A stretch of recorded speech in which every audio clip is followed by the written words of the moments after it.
Let me tell you, picking just one ugly car to represent an entire decade when there is so much to choose from is no small feat. But I went through every design flop, every concept fail, and every production nightmare so you don't have to. From cars released over 100 years ago to cars made today, these are the ugliest cars to ever disgrace a public road. To the average person, this car might look like one of the first cars ever made. But what if I told you that it was released after this Bentley? You're looking at what might be the most fragile and ridiculous-looking vehicle ever put on public roads. The Briggs and Stratton Flyer, released in 1920, wasn't so much a car as it was a wooden go-kart with a lawnmower engine bolted to the back.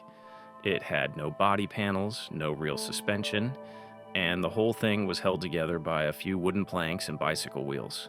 Steering was controlled with a basic tiller, and if it started raining or you hit a bump, you'd better hope you were already close to home. Originally marketed as the Smith Flyer before Briggs and Stratton took over the design, it was meant to be an affordable runabout, something anyone could own and maintain, but even for the time, it looked outdated.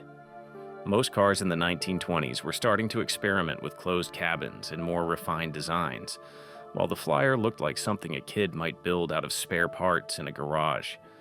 It topped out at around 25 miles per hour, which was probably fast enough considering it had no protection whatsoever and felt like it could fall apart at any moment. Despite everything, it actually sold in decent numbers before being discontinued, and today, it's remembered more as a bizarre experiment in minimalism than a serious automobile. Now moving into the 1930s, we get one of the strangest automotive experiments ever put into production, the Stout Scarab. Built in 1936 by aviation engineer William Bushnell Stout, this car looked nothing like anything else on the road at the time. While most manufacturers were focused on long hoods and traditional styling, the Scarab was a rolling teardrop, completely smooth and rounded from front to back, with barely any straight lines in sight.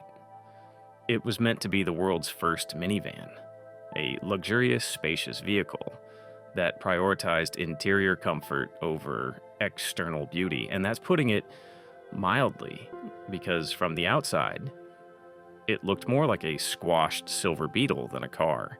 What made it even stranger was how advanced it actually was under all that odd styling. It used a rear-mounted Ford V8 engine and featured a flat floor with no transmission tunnel, giving passengers an open living room feel inside.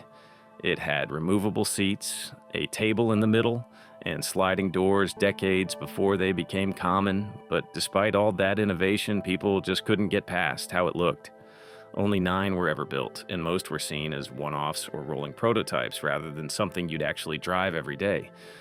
Even now, it's remembered more as a design oddity than a turning point in car history, even though that's exactly what it could have been.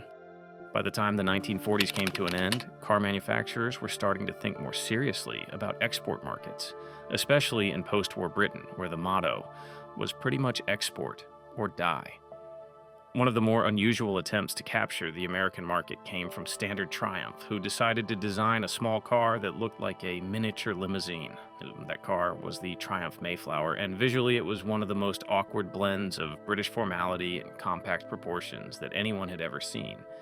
It had all the visual cues of an expensive Rolls-Royce, like upright lines, a tall roof, and a very formal grille, but all crammed into a tiny frame that made it look more like a cartoon parody than a prestige vehicle.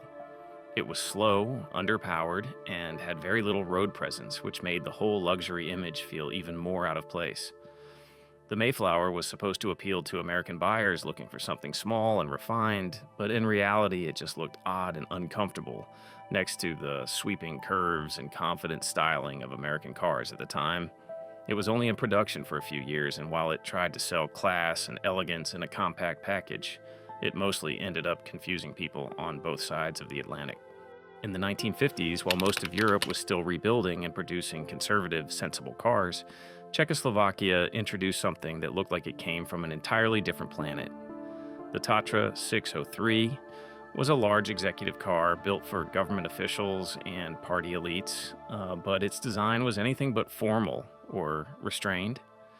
It had a huge curved front end, a rounded roofline that stretched far back, and a body that looked like it was carved out of soap. Depending on the version, it even had 3 headlights clustered together at the front, which only added to its strange and otherworldly appearance. Unlike most Western cars of the time, the Tatra 603 was rear-engined and air-cooled, which made it perform quite differently on the road. But visually, that engine placement gave the front an oversized, bulbous shape that made it look heavier than it actually was.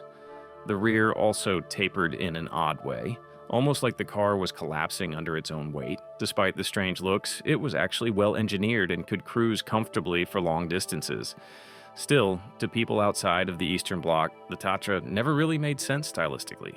It did not look refined or elegant, and even though it was built to impress high-ranking officials, its bloated design made it feel more like a failed concept car than a finished product.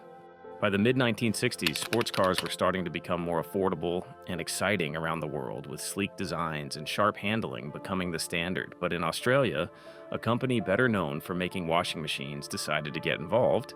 Now, that company was Lightburn, and what they came up with was the Zeta Sports. From the moment you looked at it, it was clear that this car was not the result of decades of design expertise. The proportions were completely off, with an unusually narrow body, strange angles, and a front end that looked like it was unfinished. The Zeta Sports was made out of fiberglass and had almost no curves or flow to its design. Instead of smooth lines and aerodynamic thinking, it looked like someone had cut out a car shape from cardboard and glued it together without checking if anything actually fit. Even the headlights and grille seemed randomly placed, like they were an afterthought rather than part of the overall design. Performance-wise, it was underwhelming, and sales were extremely low. In fact, fewer than 30 of them were ever built, and most were never even road registered. While other countries were producing iconic cars like the Jaguar E-Type and the Ford Mustang, Australia ended up with something that looked like a kit car someone forgot to finish. In the 1970s, during the height of the oil crisis, there was a sudden interest in small electric vehicles that could help people avoid the rising cost of fuel. One of the most famous, or perhaps infamous, examples of this trend was the Sebring-Vanguard CitiCar. Built in Florida and first released in 1974, the CitiCar was technically a real car, but visually it looked more like a child's drawing of a traffic cone. It had a bright, wedge-shaped body, tiny plastic windows, and absolutely no sense of balance or proportion. The whole thing seemed like it had been built using leftovers from a toy factory. It ran on batteries, which was impressive at the time, but the range was extremely limited, and the performance was barely enough to keep up with urban traffic. Inside, it felt more like a golf cart than a car. There was almost no insulation, no safety features to speak of, and very little in the way of comfort. The shape was meant to be futuristic, but it came off as awkward and almost comical, especially when parked next to more traditional vehicles of the era. And while it technically met legal requirements, it never gained mainstream acceptance and quickly became a punchline in automotive history. By the time the 1980s were coming to a close, Japan was deep into a phase of playful and experimental car design. The Nissan S-Cargo was one of the more unusual results from that period. It was a compact delivery van that looked completely unlike anything else on the road. The body was tall and narrow with exaggerated curves and a soft, rounded shape that gave it a strange presence. It was not meant to be stylish or aggressive. Instead, it leaned fully into a kind of quirky charm that divided opinions immediately. The name itself was a bit of a pun. It stood for small cargo, but also referenced the French word for snail, which was not a coincidence considering how much the car resembled one. From the shape of the roof to the placement of the lights and the arched rear, everything about the S-Cargo seemed to embrace this odd, cartoonish identity.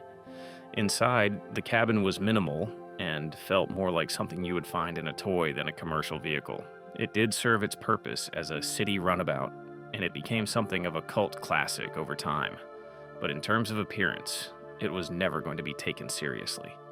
The S-Cargo is remembered today, not because it was practical or successful, but because it managed to look so completely out of place, even in a decade full of strange ideas. As the 1990s came to an end, Fiat introduced a car that would go on to become one of the most talked about designs of its time. Though not for the reasons they had hoped, the Fiat Multipla, released in 1998, was built with practicality and family space in mind, but its exterior design became instantly notorious.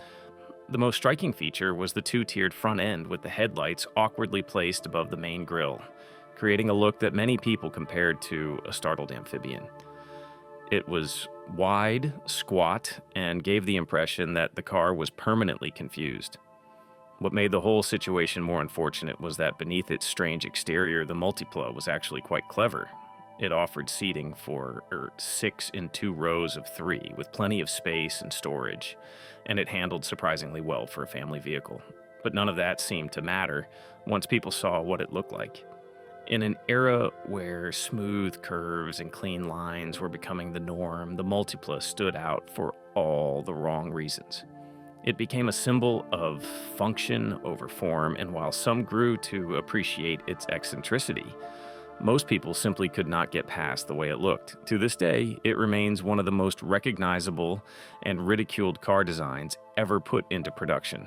In the early 2000s, retro styling was having a bit of a moment in the car industry, and Chrysler decided to lean fully into that trend with the release of the PT Cruiser. Introduced in 2001, the PT Cruiser was supposed to be a modern interpretation of classic American cars from the 1930s and 40s. But instead of feeling nostalgic or elegant, the design came across as forced and oddly proportioned. It had a tall body with exaggerated curves, oversized wheel arches, and a front grille that looked like it belonged on a much older vehicle. The mix of vintage and modern never really settled into a clear identity, and that confusion was reflected in how people responded to it. The interior was reasonably practical, and it did offer good space for a compact car, which made it popular with families and city drivers for a brief period. But as time went on, the design aged quickly and began to feel more like a novelty than a serious choice. It was the kind of car that turned heads, but not always in a flattering way. While Chrysler had aimed to create something bold and different, the PT Cruiser ended up being one of those designs that struggled to find long-term appeal. Even though it sold well in the beginning, it eventually became one of the most mocked cars of its generation, remembered far more for how it looked than how it drove. By the time the Nissan Juke arrived in 2011, the crossover market was starting to explode, and manufacturers were all trying to create something that stood out. Nissan took that idea to the extreme with the Juke, which immediately grabbed attention for its completely unconventional design. The front end was especially striking, with high-mounted daytime running lights sitting far above the main headlights, which were placed low on the bumper.